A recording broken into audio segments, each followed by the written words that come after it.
Sir एक बार अपना परिचय दे दीजिए। मैं सूबेदार सत्येंद्र सिंह, पूर्व सैनिक, जिला बुलंदशहर से आया हूँ, उत्तर प्रदेश से। आज धरने का 41वां दिन है, तो क्या आप लोगों की बातें कहाँ तक पहुँची? हाँ, बातें पहुँच रही है, संसद में बातें पहुँच चुकी है और इसमें विचार भी हो रहा है, मंथन हो रहा है और नहीं भी हो रहा है, लेकिन जो इनकी पिंडली सरकार की और हमारे अधिकारियों की पिंडली काँप रही है।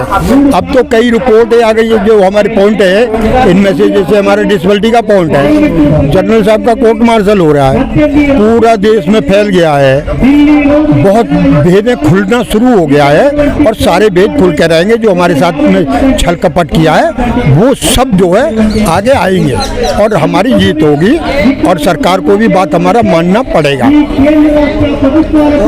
ORP जो है मतलब कहाँ तक सही है, कहाँ तक गलत? ORP बिल्कुल जो है बिल्कुल ही गलत है। मैं इसको कहूँगा जिन लोगों के लिए ये थी, जिनका हक था, उनको हक नहीं मिला है। ORP एक 73 जो तृतीय वेतन आयोग जो लागू हुआ था उसका ही हिस्सा था, क्योंकि इससे पहले तीसरे वेतन आयोग में एक सिफारिश की गई और हमारा पेंशन 75% से, यानी जवान से सूबेदार मेजर तक का पेंशन 75% से घटाकर 50% किया गया और वही ORP का है। अच्छा, वो 75% क्यों था? 75% भी जो ORP का आधार है, ये दोनों आधार एक ही थे, यानी कम सर्विस में, कम उम्र में जो जवान जल्दी पेंशन आ जाते हैं उनके लिए था ये ORP और इसलिए इनका दूसरा वेतन आयोग तक 75% पेंशन इनको दिया गया।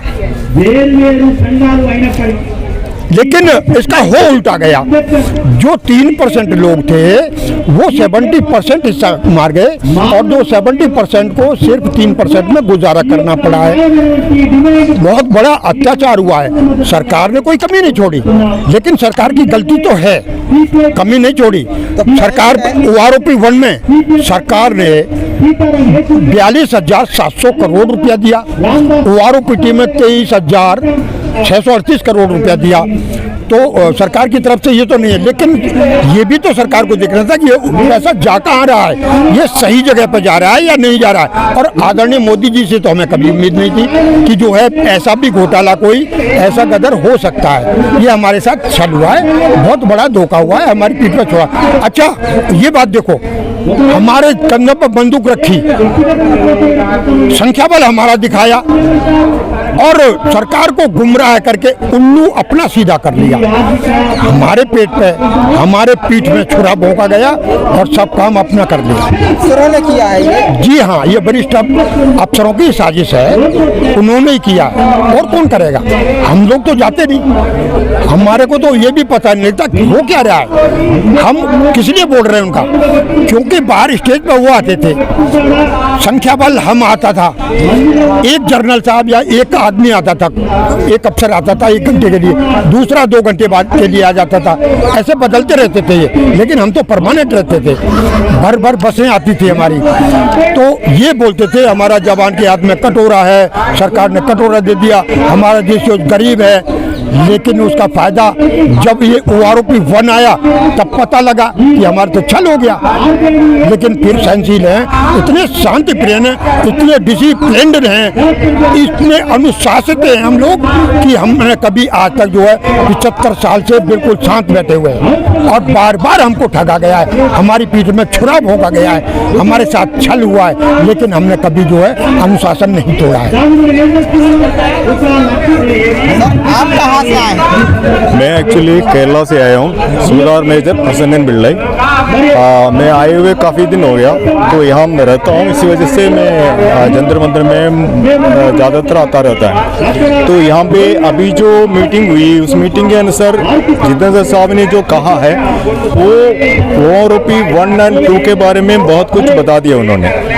मगर उसमें जैसे उन्होंने जो 1973 का थर्ड पे कमीशन में जो बात हुई थी, उसमें जो 75% हमारा जो पेंशन थे, उसके हिसाब से उन्होंने ORP 1 और 2 के अंतर्गत में जो फिटमेंट्स है 2.57 और 2.81 कराया गया है। एक्चुअली ये जो 2.81 ऑफिसर्स के लिए चला गया, 2.57 PB ओवर के लिए चला गया। PB ओवर का मतलब है पर्सनल बिलो ऑफिसर रैंक, जिसमें JCO सिपाही से लेके JCO तक आता है। एक JCO का मतलब ये नहीं कि वो डायरेक्ट JCO बन के आ गया, नो, वो आया है सिपाही का, वो सिपाही का फाउंडेशन से वो सूबेदार मेजर में आ गया, पहुंच गया है। तो इसके अनुसार इनको अलग रखना उनका एक अनिवार्य शब्द था पहले से ही। और हर पे एंड कमीशन में जब हमारे वो रिजल्ट आता था, अगले बार आपको मिलेगा, अगले बार आपको मिलेगा। अब ORP 1 आया था, तब भी अगले बार आपको मिलेगा। ORP 2 आया, तब भी आपको अगले बार मिलेगा। अब तक नहीं मिला है।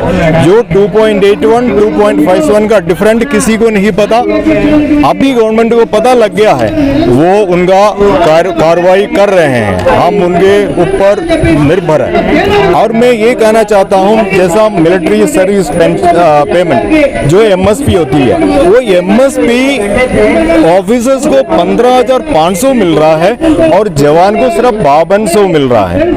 क्यों इतना फर्क है? जो MNS है, जो नर्सिंग है, नेट्स है MNS, उनको मिल रहा है 10,500। ये डिफरेंट नहीं होना चाहिए। चाहे सबको 5200 कर दो या सबको 15,500 कर दो, 15,500 कर दो। इसी तरह डिसेबिलिटी पेंशन का रेशियो उन्होंने अलग किया है।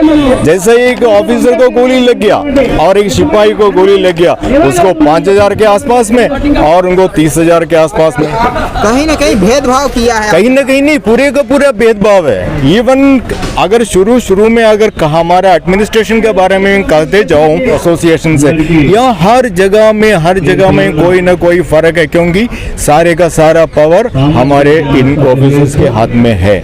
हम हमारे भगवान है वो, हम उनको आदर करता है और करते आए हैं, अभी तक वही कर रहे हैं हम।